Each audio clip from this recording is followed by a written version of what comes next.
Hi, welcome to or back to my channel. So if you've never seen my face before, I'm Taylor Walters and this video is basically going to be your A to Z about Fferm Penglais. So basically I've went online, jotted a few notes down of things that I think everybody should know before they come to Fferm Penglais. So I hope you enjoy it and let's get straight into the video.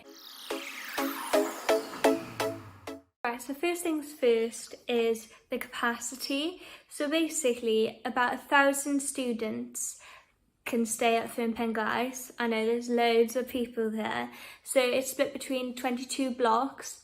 20 of those blocks are en-suite and shared accommodation, and then the other 2 are studio flats, so where you live by yourself. And then in each flat, so that's not a studio, there's normally 6 or 8 rooms. So when I was in my second year and I was in Fferm Penglais, I had 8 people in my flat. So 7 of us planned to live together, and then somebody else joined to fill in the last space, which all worked out in the end. Happy days. But if you're fortunate enough to have 8 people, then you might as well just go for the 8. And if you have 6 people, just go for the 6. It makes life a lot easier. And the next thing to say is that if you are a Welsh language speaker or you're learning Welsh, there is actually an option for you to actually live in Fferm Penglais with a block or flat or whatever of Welsh speakers so that you can practice your Welsh. And then in regards to shops and stuff, you have a Sgwybr Fach, which is a tiny little shop, but it has all the essentials like your milk and your bread and your ice cream and your toilet roll and stuff. And then we have CK's a little bit further down the road. It's not far to walk, so you'll be fine. But that has like alcohol and sweets. I don't really know. I didn't shop there very much. I normally just went into town and did my Tesco shop, but CK's is there for convenience as well. Next we have the main facility. So I'm actually going to put something on screen right now, but for me the main facilities would be, Wi-Fi, and then there's TV for you to watch TV in the living room, so you don't actually have TV in your bedroom. There's laundry, so it's called Circuit Laundry at the moment.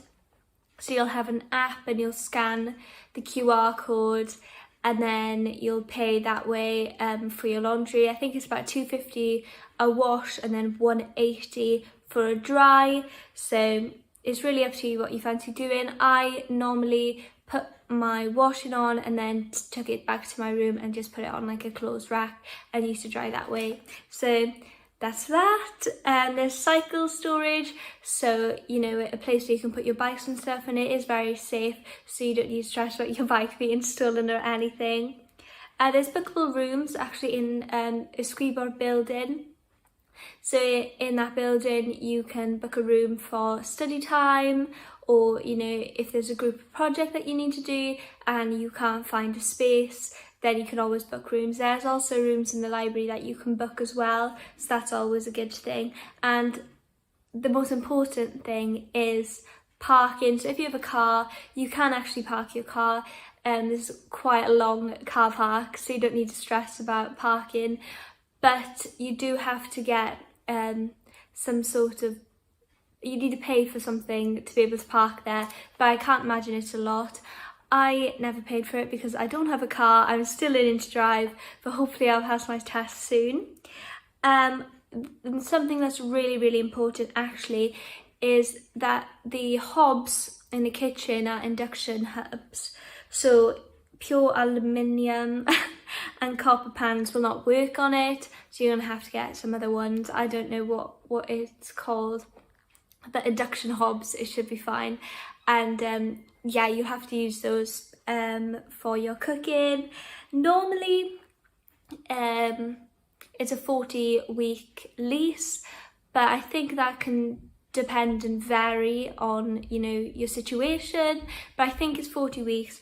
And at the moment the weekly cost is £142.50, so £142.50 a week. And I'm not going to lie to you, it does keep shooting up year after year. So I can imagine by the time this is out for 5 years, you're probably going to be on £200 a week. I wouldn't be surprised, it just keeps racking up. But I think that's everything that I wanted to say. So now I'm going to go into the tour. I hope you enjoy. But before you watch the tour, please like and subscribe. And if you have any more questions, you can hit me up on Instagram or drop a comment in the comment section. I hope you enjoyed and thank you. Okay, so this is the outside of the building, and what you have to do is you'll use your ID as the way to open the door. So it'll make some noise and then it'll go green, which means that you let in. So if you're not allowed into the building, it'll flash red. So this is the little corridor, and then to the right you'll normally have the letterbox, and you'll be given a key when you move in on how to open the doors and all of that malarkey. So don't stress about the letters because you will have a key given to you on the first day. So I was top floor, so I have to walk up all the flights of stairs. But the walk isn't that bad. So top floor, you have to walk up 2 flights of stairs because the bottom floor is actually classed as floor 1, so level 1 instead of ground floor. So I've just got another set of stairs to walk up. You'll always have cleaners cleaning and people cutting the grass outside, and I shit you not, that's just how it is. So you open the door, and just like you did downstairs, you'll open the door through your ID. So your student ID. I have 2 because I actually work for the uni as well.